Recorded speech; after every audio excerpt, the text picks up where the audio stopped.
ಒಂದು ಮಾಟ ಮಂತ್ರ ತಂತ್ರ ಪ್ರಯೋಗಗಳಿಗೆ ಒಳಗಾಗಿರ್ತಕ್ಕಂತಹ ಕುಟುಂಬಗಳಲ್ಲಿ ದಟ್ಟ ದರಿದ್ರ ಅನ್ನೋದು ಆವರಿಸ್ಕೊಂಡು ಶುಭ ಕಾರ್ಯಗಳಲ್ಲಿ ವಿಳಂಬ ಆಗ್ತಾ, ಮಕ್ಕಳು ಹೇಳಿದ ಮಾತು ಕೇಳದೆ ತಂದೆ ತಾಯಿಗೆ ವಿರುದ್ಧವಾಗಿ ನಡೀತಾ, ಮನೆಯಲ್ಲಿ ಧನ ಧಾನ್ಯಗಳಿಗೆ ದರಿದ್ರ ಉಂಟಾಗಿ ಮನೆ ಅನ್ನೋದು ಸಂಪೂರ್ಣವಾಗಿ ವಿನಾಶದ ಅಂಚಿಗೆ ನಿಧಾನವಾಗಿ ಹೋಗ್ತಾ ಇರುತ್ತೆ. ಅವರ ಕಷ್ಟನೇ ಅವ್ರಿಗೆ ದೊಡ್ಡದಾಗೋ ಥರ ಮಾತಾಡ್ತಾ ಇರ್ತಾರೆ. ಅದೇ ಹೇಗೆ ಬೇರೆಯವ್ರ ಹತ್ರ ಮಾತಾಡ್ತಾರೆ ಅಂದರೆ, ಅವ್ರಿಗೆ ಬಂದರೆ ಕಷ್ಟ, ಅದು ಬೇರೆಯವ್ರಿಗೆ ಬಂದರೆ ಅದು ಕರ್ಮ.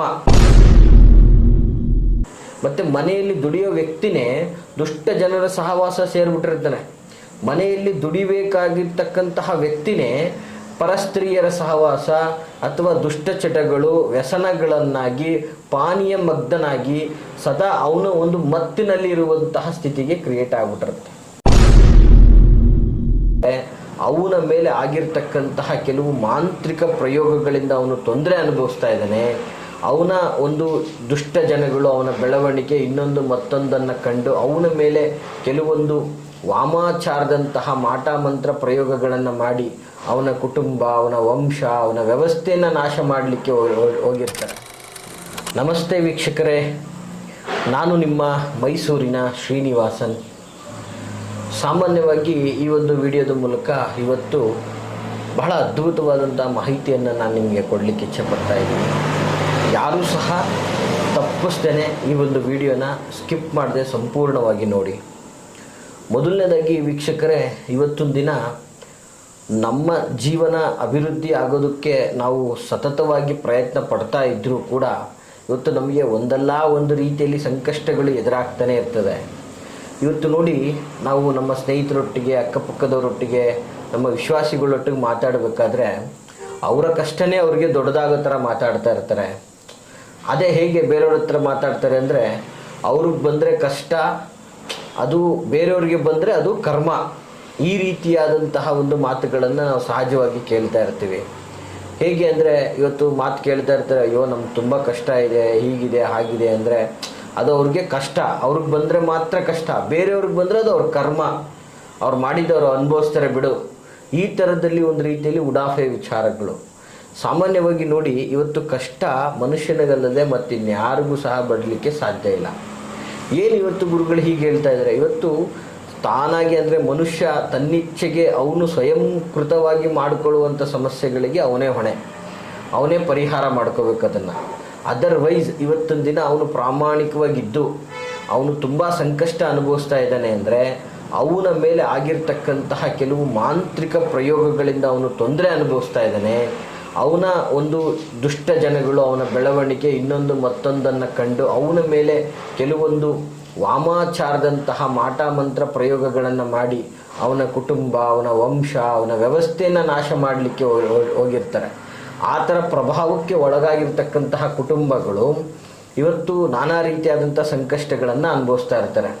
ಸೊ ಈ ಪ್ರಯೋಗ ಬಾಧೆಗಳಿಂದ ಹೊರಬರಲಿಕ್ಕೋಸ್ಕರನೇ ನಾನಾ ವಿಧದ ಒಂದಷ್ಟು ದೈವ, ದೇವರು, ಪೂಜೆ ಪುನಸ್ಕಾರ, ದೇವಸ್ಥಾನ, ಆ ಚೌಡಿ ಕಟ್ಟು, ಆ ದೇವಸ್ಥಾನಕ್ಕೆ ಹೋಗಿ ತಡೆ ಓಡಿಸ್ಬೇಕು, ಈ ದೇವಸ್ಥಾನಕ್ಕೆ ಹೋಗಿ ತಡೆ ಓಡಿಸ್ಬೇಕು, ಈ ರೀತಿ ನಾನಾ ವಿಧದಲ್ಲೂ ಮಾಡಿದ್ರೂ ಕೂಡ ಅವ್ರಿಗೆ ಒಂದು ಮನಸ್ಸಿಗೆ ನೆಮ್ಮದಿ ಅನ್ನೋದೇ ಸಿಗ್ತಾ ಇರಲ್ಲ.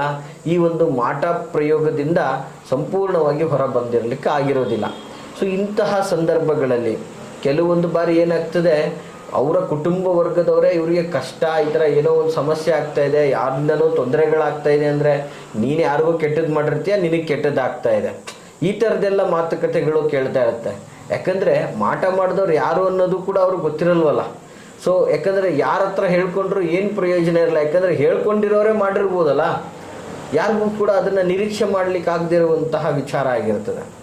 ಸೊ ವಿಶೇಷವಾಗಿ ಈ ಥರದ ಈ ಒಂದು ಮಾಟ ಮಂತ್ರ ತಂತ್ರ ಪ್ರಯೋಗಗಳಿಗೆ ಒಳಗಾಗಿರ್ತಕ್ಕಂತಹ ಕುಟುಂಬಗಳಲ್ಲಿ ದಟ್ಟ ದರಿದ್ರ ಅನ್ನೋದು ಆವರಿಸ್ಕೊಂಡು ಶುಭ ಕಾರ್ಯಗಳಲ್ಲಿ ವಿಳಂಬ ಆಗ್ತಾ, ಮಕ್ಕಳು ಹೇಳಿದ ಮಾತು ಕೇಳದೆ ತಂದೆ ತಾಯಿಗೆ ವಿರುದ್ಧವಾಗಿ ನಡೀತಾ, ಮನೆಯಲ್ಲಿ ಧನ ಧಾನ್ಯಗಳಿಗೆ ದರಿದ್ರ ಉಂಟಾಗಿ ಮನೆ ಅನ್ನೋದು ಸಂಪೂರ್ಣವಾಗಿ ವಿನಾಶದ ಅಂಚಿಗೆ ನಿಧಾನವಾಗಿ ಹೋಗ್ತಾ ಇರುತ್ತೆ. ಸೊ ಅದು ಇವರಿಗೆ ಅರಿವೇ ಆಗ್ತಾ ಇರಲ್ಲ. ಯಾಕಂದರೆ ಮನೆಯಲ್ಲಿ ದುಡಿಯುವಂತಹ ವ್ಯಕ್ತಿನೇ ಸೋಮಾರಿ ಆಗ್ಬಿಟ್ಟಿರ್ತಾನೆ, ಮತ್ತು ಮನೆಯಲ್ಲಿ ದುಡಿಯೋ ವ್ಯಕ್ತಿನೇ ದುಷ್ಟ ಜನರ ಸಹವಾಸ ಸೇರಿಬಿಟ್ಟಿರ್ತಾನೆ. ಮನೆಯಲ್ಲಿ ದುಡಿಬೇಕಾಗಿರ್ತಕ್ಕಂತಹ ವ್ಯಕ್ತಿನೇ ಪರಸ್ತ್ರೀಯರ ಸಹವಾಸ ಅಥವಾ ದುಷ್ಟಚಟಗಳು ವ್ಯಸನಗಳನ್ನಾಗಿ ಪಾನೀಯ ಮಗ್ಧನಾಗಿ ಸದಾ ಅವನು ಒಂದು ಮತ್ತಿನಲ್ಲಿ ಇರುವಂತಹ ಸ್ಥಿತಿಗೆ ಕ್ರಿಯೇಟ್ ಆಗಿಬಿಟ್ಟಿರುತ್ತೆ. ಮತ್ತು ಕೆಲವೊಂದು ಕಡೆ ಏನಾಗ್ಬಿಟ್ಟಿರ್ತದೆ, ವಿಪರೀತವಾದ ಅನಾರೋಗ್ಯಗಳು ಕ್ರಿಯೇಟ್ ಆಗಿರ್ತದೆ. ವಿಪರೀತ ಅನಾರೋಗ್ಯದ ಜೊತೆಗೆ ಎಷ್ಟೇ ಪ್ರಯತ್ನ ಪಟ್ಟರೂ ಕೂಡ ಅವರ ಆರೋಗ್ಯ ಸ್ಥಿತಿಯನ್ನು ಸೀಮಿತಕ್ಕೆ ತರೋದಕ್ಕೆ ಬಹಳ ಕಷ್ಟ ಆಗ್ತಾ ಇರುತ್ತೆ. ಇವತ್ತು ಈ ಮಾಟ ಮಂತ್ರ ತಂತ್ರ ಪ್ರಯೋಗಗಳಿಂದ ಒಳಗಾದಂತಹ ಕುಟುಂಬಗಳು ಕೋಟ್ಯಾಧಿಪತಿ ಇದ್ದವರು ಭಿಕ್ಷಾಧಿಪತಿ ಆಗಿರ್ತಕ್ಕಂಥದ್ದನ್ನು ನೋಡಿದ್ದೀವಿ. ಮತ್ತು ಬಡವನಾಗಿಯೂ ಕೂಡ ಬಹಳ ಸುಂದರವಾಗಿ ಬದುಕ್ತಾ ಇರ್ತಾನೆ, ಬಟ್ ಅವನ ಒಂದು ಸುಖ ಸಂತೋಷ ಭಾವನೆಗಳಿಗೆ ಧಕ್ಕೆ ಆಗ್ಬಿಟ್ಟಿರುತ್ತೆ. ಕೆಲವೊಂದು ಬಾರಿ ಏನಾಗ್ಬಿಟ್ಟಿರ್ತದೆ, ಅವರ ಒಂದು ಸುಂದರವಾದ ಜೀವನ, ವೈವಾಹಿಕ ಜೀವನ, ಸಂಸಾರ ಅನ್ನೋದು ಸುಂದರಮಯವಾಗಿ ನಡೀತಾ ಇರುತ್ತೆ. ಅಲ್ಲಿ ಸಂಸಾರದಲ್ಲಿ ಹುಳಿ ಹಿಂಡು ಈ ಮಾಟ ಪ್ರಯೋಗದಿಂದ ಪತಿ ಪತ್ನಿಗೆ ಆಗದೇ ಇರೋ ರೀತಿಯಲ್ಲಿ ಆಗ್ಬಿಟ್ಟಿರುತ್ತೆ. ಪಾಪ ತಂದೆ ತಾಯಿಗಳು ಕೊರಗ್ತಾ ಇರ್ತಾರೆ, ನನ್ನ ಮಗ ಸೊಸೆ ಸುಖವಾಗಿಲ್ಲ, ಎಷ್ಟು ಚೆನ್ನಾಗಿದ್ದಂಥ ಸಂಸಾರ ಇವತ್ತು ಅವ್ರು ಚೆನ್ನಾಗಿಲ್ಲ, ತೊಂದರೆಗಳು ಅನುಭವಿಸ್ತಾ ಇದ್ದಾರೆ, ಸಂಕಷ್ಟಗಳನ್ನು ಪಡ್ತಾ ಇದ್ದಾರೆ. ಈ ರೀತಿಯಾಗಿ ನಾನಾ ವಿಧದಲ್ಲೂ ಕೂಡ ಅವರು ತುಂಬ ಗೊಂದಲಕ್ಕೆ ಗುರಿಯಾಗ್ಬಿಟ್ಟಿರ್ತಾರೆ. ನೋಡಿ, ಇಂತಹ ಸಂದರ್ಭದಲ್ಲಿ ವೀಕ್ಷಕರೇ, ಇದು ತುಂಬ ಸರಳವಾದಂತಹ ಮತ್ತು ನೀವು ಮನೆಯಲ್ಲೇ ಮಾಡಿಕೊಳ್ಬೋದಾದಂತಹ ಒಂದು ತಂತ್ರ ಪ್ರಯೋಗ. ಇದಕ್ಕೆ ಬಹಳ ಖರ್ಚಾಗೋದಿಲ್ಲ, ಬರೀ ಒಂದು 5 ರೂಪಾಯಿ ಅಥವಾ ಒಂದು 10 ರೂಪಾಯಿ ಖರ್ಚಾಗ್ಬೋದು ಅಷ್ಟೇ. 5-10 ರೂಪಾಯಲ್ಲೇ ನಿಮಗೆ ಇವತ್ತೊಂದು ದಿನ ಏನಾಗ್ತಾ ಇರುತ್ತೆ, ಕೆಲವೊಂದೊಬ್ಬರಿಗೆ ಕಾಡ್ತಾ ಇರುತ್ತೆ. ಸೊ ನಮಗೆ, ನಾವು ಯಾರ ತಂಟೆಗೆ ಹೋಗ್ತಾ ಇರಲ್ಲ, ನಮಗೆ ಪದೇ ಪದೇ ತೊಂದರೆಗಳನ್ನು ಕೊಡ್ತಾ ಇದ್ದಾರೆ. ಇಂಥವ್ರಿಗೆ ಇದು ಏನು ನಮಗೆ ಕೆಟ್ಟದಾಗಬೇಕು ಅಂತ ಮಾಡಿದ್ದಾರೆ, ನಮಗೆ ಕೆಡುಕು ಮಾಡಬೇಕು ಅಂತ ಕೂತಿದ್ದಾರೆ. ಭಗವಂತ ಅವ್ರಿಗೆ ಕೆಡುಕಾಗ್ಬಿಡ್ಬೇಕು ಅನ್ನುವಂಥದ್ದು ಎಷ್ಟೋ ಸಲ ಶಾಪವನ್ನು ಹಾಕ್ತಾ ಇರ್ತೀರ. ಸೊ ಎಷ್ಟೋ ಸಲ ನಿಮ್ಮ ಮನಸ್ಸಲ್ಲಿ ಅದ್ರ ಬಗ್ಗೆ ರೀಕಾಲಿಂಗ್ ಆಗ್ತಾ ಇರುತ್ತೆ. ನನಗೆ ಕೆಡುಕನ್ನು ಮಾಡಿರ್ತಕ್ಕಂಥವ್ರಿಗೆ ಅವ್ರಿಗೆ ರಿಟರ್ನ್ ಕೆಡುಕಾಗಬೇಕು ಅಂತ. ಅಂತಹ ಒಂದು ವಿಧಾನದಲ್ಲಿ ನೋಡಿ, ದಯವಿಟ್ಟು ನಿಮಗೆ ಕೆಡುಕನ್ನು ಮಾಡಿರ್ತಕ್ಕಂಥವ್ರ ಮೇಲೆ ಮಾತ್ರ ಈ ಒಂದು ಪ್ರಯೋಗವನ್ನು ಮಾಡಬೇಕಾಗ್ತದೆ. ಎಚ್ಚರಿಕೆಯಿಂದ ಈ ಒಂದು ಪ್ರಯೋಗವನ್ನು ಮಾಡಿ. ವ್ಯರ್ಥ ಮತ್ತೊಬ್ಬರಿಗೆ ಮಗದೊಬ್ಬರಿಗೆ ಮೇಲೆ ನೀವು ಇದನ್ನು ಮಾಡಲಿಕ್ಕೆ ಹೋದರೆ ಅದರ ಕರ್ಮವನ್ನು ನೀವೇ ಅನುಭವಿಸ್ಬೇಕಾಗ್ತದೆ. ಅಂತಹ ಒಂದು ಅದ್ಭುತವಾದಂತಹ ಒಂದು ತಂತ್ರ ಪ್ರಯೋಗ ಆಗಿರ್ತದೆ ಇದು. ಈ ಪ್ರಯೋಗದಿಂದ ಇಡೀ ನಿಮ್ಮ ಮನೆಯನ್ನು ರಕ್ಷಣೆಯನ್ನು ಸಹ ಮಾಡ್ಕೋಬೋದು. ಮತ್ತು ಯಾರು ನಿಮ್ಮ ಮೇಲೆ ಪ್ರಯೋಗಗಳನ್ನು ಮಾಡಿರ್ತಾರೋ ಆ ಪ್ರಯೋಗಗಳು ನಿಮಗೆ ಏನಾಗಬೇಕು ಅಂತ ಮಾಡಿರ್ತಾರೋ ಅದೇ ರೀತಿಯಲ್ಲಿ ಅವ್ರ ಮೇಲೆ ರಿವರ್ಸ್ ಆಗುವಂತಹ ಒಂದು ಪ್ರಯೋಗ ಇದಾಗಿರ್ತದೆ ವೀಕ್ಷಕರೇ. ಸೊ ಬಹಳ ಅದ್ಭುತವಾದಂತಹ ಒಂದು ಪ್ರಯೋಗ ತಂತ್ರ ಇದಾಗಿರ್ತದೆ. ಏನಪ್ಪ ಈ ಪ್ರಯೋಗ ತಂತ್ರ, ಏನು ಹೇಗೆ ಇದನ್ನು ಮಾಡುವಂಥದ್ದು ಅಂದರೆ, ಸರಿಯಾದ ರೀತಿಯಲ್ಲಿ ನೋಟ್ ಮಾಡ್ಕೊಳ್ಳಿ ವೀಕ್ಷಕರೇ. ಪ್ರಯೋಗದ ಸ್ವರೂಪವನ್ನು ನಾನು ನಿಮಗೆ ತಿಳಿಸ್ಕೊಡ್ತೀನಿ. ಮತ್ತೆ ಮತ್ತೆ ಗುರುಗಳೇ ಅದು ಹೇಗೆ ಇದೇಗೆ ಅಂಥೇಳಿ ವ್ಯರ್ಥ ಕೇಳಲಿಕ್ಕೆ ಕರೆಯನ್ನು ಮಾಡಲಿಕ್ಕೆ ಹೋಗ್ಬೇಡಿ ದಯಮಾಡಿ. ಸೊ ಪ್ರಯೋಗದ ಸ್ವರೂಪ ಹೀಗಿರ್ತದೆ, ಸರಿಯಾದ ರೀತಿಯಲ್ಲಿ ಆಲನೆ ಮಾಡಿ. ಗೊತ್ತಾಗಲಿಲ್ಲ ಅಂದರೆ ವಿಡಿಯೋನ ಮರುಪ್ರಸಾರ ಮಾಡಿಕೊಂಡು ಮತ್ತೊಂದು ಸಲ ಕೇಳಿ ಅಂತ ಹೇಳಕ್ಕೆ ಇಷ್ಟಪಡ್ತೇನೆ. ನೋಡಿ, ಇದನ್ನು ಸಂಪೂರ್ಣವಾಗಿ ಹೋಗಲಾಡಿಸ್ಕೊಂಡು ಅವು ಮಾಡಿರ್ತಕ್ಕಂತಹ ಮಾಟ ತಂತ್ರ ವಾಮಾಚಾರ ಅಭಿಚಾರಿಕೆಯಂತಹ ಪ್ರಯೋಗಗಳು ಅವ್ರಿಗೆ ರಿವರ್ಸ್ ಆಗಬೇಕು ಅನ್ನುವಂತಹ ವಿಚಾರದಲ್ಲಿ ಯಾವ ರೀತಿಯಲ್ಲಿ ಮಾಡಬೇಕು ಅಂತಂದರೆ, ಮೊದಲನೇದಾಗಿ ಒಂದು ತಾಮ್ರದ ತಟ್ಟೆ ಅಥವಾ ಒಂದು ಹಿತ್ತಾಳೆಯ ತಟ್ಟೆಯನ್ನು ನೀವು ನಿಮ್ಮ ಮನೆಯಲ್ಲಿರ್ತಕ್ಕಂಥದ್ದನ್ನು ತೆಗೆದುಕೊಳ್ಬೇಕಾಗ್ತದೆ. ಅದರ ಜೊತೆಗೆ ಪೂಜೆಗೆ ಅಂತ ಒಂದು ಶುದ್ಧವಾದ ಒಂದು ಲೋಟ ನೀರನ್ನು ಸಹ ತೆಗೆದುಕೊಳ್ಬೇಕಾಗ್ತದೆ.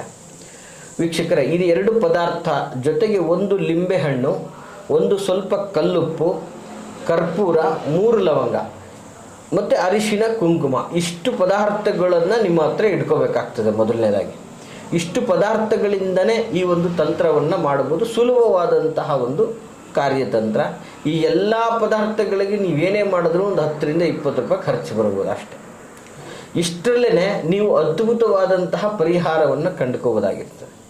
ನೋಡಿ, ಇದು ನಿಮ್ಮ ಒಳ್ಳೆಯದಕ್ಕೆ, ನಿಮ್ಮ ಒಂದು ರಕ್ಷಣೆಗೆ ಮತ್ತು ನಿಮಗಾಗಿರ್ತಕ್ಕಂತಹ ಪ್ರಯೋಗಗಳನ್ನು ವಿಮೋಚನೆಯನ್ನು ಮಾಡಿಕೊಳ್ಳಿಕ್ಕೆ ಮಾತ್ರ ಉಪಯೋಗಿಸುವಂಥ ತಂತ್ರ ಆಗಿರುತ್ತದೆ. ಅದರ್ವೈಸ್ ಮತ್ತೊಬ್ಬರಿಗೆ ಕೆಡುಕನ್ನು ಮಾಡಲಿಕ್ಕೆ ನೀವು ಈ ತಂತ್ರವನ್ನು ಉಪಯೋಗಿಸಿದ್ರೆ ಅದರ ಪರಿಣಾಮ ಕೆಟ್ಟದ್ದಾಗ್ತದೆ. ಅದರ ಪರಿಣಾಮ ನೀವೇ ಅನುಭವಿಸ್ಬೇಕಾಗ್ತದೆ. ಇವತ್ತು ನಿಮಗೆ ಯಾರಿಂದ ಕೆಡುಕಾಗ್ತಾ ಇದೆಯೋ ಅವರಿಂದ ರಕ್ಷಣೆ ಮತ್ತು ಅದು ಅವರಿಗೆ ಉಲ್ಟಾ ಹೊಡೆಯುವಂತಹ ಅದ್ಭುತವಾದಂತಹ ತಂತ್ರ ಇದಾಗಿರ್ತದೆ. ಏನು ಮಾಡಬೇಕು, ಮೊದಲನೇದಾಗಿ ಆ ಒಂದು ತಾಮ್ರದ ತಟ್ಟೆಯಲ್ಲಿ ಆ ಒಂದು ಲೋಟ ನೀರನ್ನು ಹಾಕಿ ಅದಕ್ಕೆ ಒಂದು ಸ್ವಲ್ಪ ಅರಿಶಿಣವನ್ನು ಹಾಕಿ, ಅರಿಶಿಣವನ್ನು ಹಾಕಿದ ನಂತರ ಒಂದು ಸುಣ್ಣದ ಟ್ಯೂಬ್, ಸಾಮಾನ್ಯವಾಗಿ ಎಲೆ ಅಡಿಕೆ ಇನ್ನೊಂದು ಮತ್ತೊಂದು ತಿನ್ನಲಿಕ್ಕೆ ಇಟ್ಟಿರ್ತಿರಲ್ಲ ಮನೆಯಲ್ಲಿ, ಎಲೆಗೆ ಯೂಸ್ ಮಾಡ್ತೀರಾ, ವಿಳ್ಯದೆಲೆ ತಿನ್ನಲಿಕ್ಕೆ. ಆ ಒಂದು ಸುಣ್ಣದ ಒಂದು ಸ್ವಲ್ಪ ಒಂದು ಚೂರೇ ಚೂರು ಸುಣ್ಣವನ್ನು ಆ ಒಂದು ನೀರಲ್ಲಿ ಹಾಕಿ ಬೆರೆಸಿದಾಗ ಅದು ಸಂಪೂರ್ಣವಾಗಿ ಕೆಂಪು ವರ್ಣಕ್ಕೆ ತಿರುಗುತ್ತೆ. ಅಂದರೆ ಸಾಮಾನ್ಯವಾಗಿ ನಾವು ದೃಷ್ಟಿಯನ್ನು ತೆಗಿಲಿಕ್ಕೆ ಕೆಂಪು ನೀರನ್ನು ಬಳಸ್ತೀವಲ್ಲ, ಆ ರೀತಿಯಾಗಿ ಆ ಒಂದು ಕಲರು ಸೃಷ್ಟಿಯಾಗ್ತದೆ. ತದನಂತರ ಆ ಒಂದು ತಟ್ಟೆಗೆ ಒಂದು ಮುಷ್ಟಿಯಷ್ಟು ಕಲ್ಲುಪ್ಪನ್ನು ಹಾಕಬೇಕಾಗ್ತದೆ. ಆ ನೀರು ಮಧ್ಯದಲ್ಲಿ ಕರೆಕ್ಟಾಗಿ ಆ ತಟ್ಟೆಯ ಆ ನೀರಿನ ಮಧ್ಯಭಾಗದಲ್ಲಿ ಕಲ್ಲುಪ್ಪನ್ನು ಹಾಕಬೇಕಾಗ್ತದೆ. ಕಲ್ಲುಪ್ಪನ್ನು ಹಾಕಿದ ನಂತರ ಒಂದು ಲಿಂಬೆ ಹಣ್ಣನ್ನು ತೆಗೆದುಕೊಂಡು ಆ ಲಿಂಬೆ ಹಣ್ಣನ್ನು ಪ್ಲಸ್ ಆಕಾರದಲ್ಲಿ, ಏನು ಹೇಳಿ ವೀಕ್ಷಕರೇ, ಪ್ಲಸ್ ಆಕಾರದಲ್ಲಿ ಅದನ್ನು ಕಟ್ ಮಾಡಬೇಕಾಗ್ತದೆ. ಆದರೆ ಸಂಪೂರ್ಣವಾಗಿ ತುಂಡಾಗೋ ರೀತಿಯಲ್ಲಿ ಕಟ್ ಮಾಡಬಾರ್ದು, ಅರ್ಧಕ್ಕೆ ಕಟ್ ಮಾಡಿಬಿಡಬೇಕು. ಅಂದರೆ ಲಿಂಬೆಹಣ್ಣು ಸಂಪೂರ್ಣವಾಗಿ ಇರಬೇಕು, ಆದರೆ 4 ಮೂಲೆ ಓಪನ್ ಆಗಿರೋ ಥರ ಇರಬೇಕು. ಅಂದರೆ ಕಂಪ್ಲೀಟ್ ಕಟ್ ಮಾಡಬಾರ್ದು, ಲಿಂಬೆಹಣ್ಣ ಗುಂಡಾಕಾರದಲ್ಲೇ ಇರಬೇಕು, ಪ್ಲಸ್ಸಲ್ಲಿ ಅರ್ಧಕ್ಕೆ ಕಟ್ ಮಾಡ್ಕೊಂಡಿರ್ಬೇಕು ಅಷ್ಟೇ. ಸೊ ಈ ರೀತಿ ಕಟ್ ಮಾಡ್ಕೊಂಡಿರ್ತಕ್ಕಂತಹ ಲಿಂಬೆಹಣ್ಣಿಗೆ ಸ್ವಲ್ಪ ಕುಂಕುಮ, ಅರಿಶಿಣವನ್ನು ಬೆರೆಸಿ ನಂತರ ಸಂಪೂರ್ಣವಾಗಿ ಕಲ್ಲುಪ್ಪನ್ನು ತುಂಬಬೇಕು ಅದರಲ್ಲಿ. ವೀಕ್ಷಕರೇ, ಸೂಕ್ಷ್ಮವಾಗಿ ಅರ್ಥ ಮಾಡ್ಕೊಳ್ಳಿ, ಈ ಒಂದು ಕಾರ್ಯಕ್ಕೆ ಕಲ್ಲುಪ್ಪನ್ನೇ ಬಳಸಬೇಕು, ಪುಡಿ ಉಪ್ಪನ್ನು ಬಳಸುವ ಹಾಗಿಲ್ಲ. ಯಾವಾಗಲೂ ಸಹ ತಂತ್ರಗಳನ್ನು ಮಾಡಲಿಕ್ಕೆ, ಪರಿಹಾರಗಳನ್ನು, ಕ್ರಮಗಳನ್ನು ಅನುಸರಿಸಲಿಕ್ಕೆ ಕಲ್ಲುಪ್ಪೇ ಉಪಯೋಗಿಸ್ಕೋಬೇಕು, ಪುಡಿ ಉಪ್ಪನ್ನು ಉಪಯೋಗಿಸಬಾರ್ದು. ಈ ರೀತಿ ಕರೆಕ್ಟಾದ ರೀತಿಯಲ್ಲಿ ಈ ಲಿಂಬೆಹಣ್ಣಲ್ಲಿ ಕಲ್ಲುಪ್ಪನ್ನು ಸಂಪೂರ್ಣವಾಗಿ ತುಂಬಿದ ನಂತರ 3 ಲವಂಗಗಳನ್ನು ನೋಡಿ, ಬಹಳ ವಿಶೇಷವಾದಂತಹ ವಸ್ತು, ಸಾಮಾನ್ಯವಾಗಿ ಅಡುಗೆ ಮನೆಯಲ್ಲಿ ಸಿಗುವಂತಹ ಪದಾರ್ಥ. ಈ 3 ಲವಂಗಗಳನ್ನು ಆ ಲವಂಗಗಳಿಗೆ ಸುತ್ತ ಹೂ ಬಿಟ್ಟಿರಬೇಕು. ಅಂದರೆ ಸಾಮಾನ್ಯವಾಗಿ ನೋಡ್ತೀರಾ, ಕೆಲವೊಂದು ಲವಂಗಗಳಲ್ಲಿ ಹೂ ಇರಲ್ಲ, ಕಟ್ಟಾಗ್ಬಿಟ್ಟಿರುತ್ತೆ. ಸೂಕ್ಷ್ಮವಾಗಿ ಚೆನ್ನಾಗಿರೋದನ್ನು ನೋಡಿ ತೆಗೆದುಕೊಂಡು ಅದರಲ್ಲಿ ತುಂಬಬೇಕು. ಲಿಂಬೆಹಣ್ಣಲ್ಲೇ 3 ಲವಂಗಗಳನ್ನು ತುಂಬಬೇಕು. ನಂತರ ಆ ತುಂಬಿದಂತಹ ಲಿಂಬೆಹಣ್ಣನ್ನು ಆ ಒಂದು ತಟ್ಟೆಯಲ್ಲಿ ಇಡಬೇಕು, ಉಪ್ಪಿನ ಮಧ್ಯದಲ್ಲಿ ಅದನ್ನು ಇಡಬೇಕು. ಇಟ್ಟು ಅದರ ಮೇಲೆ ಕರ್ಪೂರವನ್ನು ಹಚ್ಚಬೇಕು. ವೀಕ್ಷಕರೇ, ಸೂಕ್ಷ್ಮವಾಗಿ ತಿಳ್ಕೊಳ್ಳಿ, ಕರ್ಪೂರವನ್ನು ಹಚ್ಚಬೇಕಾದ್ರೆ ನಿಮ್ಮ ಮನಸ್ಸಲ್ಲಿ, ನಿಮ್ಮ ಮನದಲ್ಲಿ ನಿಮ್ಮ ಮೇಲೆ ಮಾಡಿರ್ತಕ್ಕಂತಹ ಪ್ರಭಾವಗಳು ದೂರ ಆಗಿ, ನಮಗೆ ಯಾರು ಕೆಡುಕನ್ನು ಮಾಡಿದರೆ ಅವರಿಗೆ ಈ ಒಂದು ಪ್ರಯೋಗಗಳು ಅವರಿಗೆ ರಿಟರ್ನ್ ಆಗಲಿ ಅನ್ನುವಂಥದ್ದನ್ನು ಮನಸ್ಸಲ್ಲಿ ನೆನೆಸ್ಕೊಂಡು ಅದಕ್ಕೆ ಒಂದು ಕರ್ಪೂರವನ್ನು ಹಚ್ಚಬೇಕಾಗ್ತದೆ. ಈ ರೀತಿ ಕರ್ಪೂರವನ್ನು ಹಚ್ಚಿದ ನಂತರ ಆ ಒಂದು ತಟ್ಟೆಯನ್ನು ನಿಮ್ಮ ಮನೆಯ ಮೂಲೆಗಳಲ್ಲೂ ಕೂಡ ಅದನ್ನು ತೋರಿಸ್ಕೊಂಬರ್ಬೇಕಾಗ್ತದೆ. ಸೊ ಕಂಪ್ಲೀಟಾಗಿ ಸಜ್ಜೆಯ ಮೇಲೂ ಕೂಡ ಇದ್ರೂ ಕೂಡ ತೋರಿಸ್ಕೊಂಬರ್ಬೇಕಾಗ್ತದೆ. ಕರ್ಪೂರ ಆರ್ದಂಗೆಲ್ಲ ಒಂದು ಕರ್ಪೂರಗಳನ್ನು ಇಟ್ಕೊಂಡು ಸಂಪೂರ್ಣವಾಗಿ ತೋರಿಸ್ಕೊಂಡು ಬರಬೇಕು ವೀಕ್ಷಕರೇ. ಈ ರೀತಿಯಾಗಿ ಕಂಪ್ಲೀಟಾಗಿ ಇಡೀ ಮನೆಯನ್ನು ತೋರಿಸ್ಕೊಂಡು ಬಂದ ನಂತರ ಆ ಲಿಂಬೆಹಣ್ಣು, ಆ ಒಂದು ಕೆಂಪು ನೀರು, ಆ ಕಲ್ಲುಪ್ಪಲ್ಲಿ ಇರ್ತಕ್ಕಂಥ ಸಂಪೂರ್ಣವನ್ನು ತೆಗೆದುಕೊಂಡು ಅದೆಲ್ಲ ಮಾಡಿದ ನಂತರ ರಾತ್ರಿಯ ಶೂದ್ರ ಸಂದರ್ಭದಲ್ಲಿ ಅದನ್ನೆಲ್ಲ ಸೀದಾ ತೆಗೆದುಕೊಂಡು ಹೋಗಿ ಒಂದು 3 ದಾರಿ ಸೇರುವಂತಹ ಜಾಗದಲ್ಲಿ ಚೆಲ್ಲಬೇಕು. ಈ ರೀತಿಯಾಗಿ ಮಾಡಿ ಹಿಂದೆ ತಿರುಗಿ ನೋಡದೆ ಮನೆಗೆ ಬಂದು ನೀವು ನಿಮ್ಮ ಕೈಕಾಲು ಮುಖವನ್ನು ತೊಳ್ಕೊಂಡು ಮನೆಗೆ ಬಂದು ದೇವರಿಗೆ ನಮಸ್ಕಾರ ಮಾಡಬೇಕು.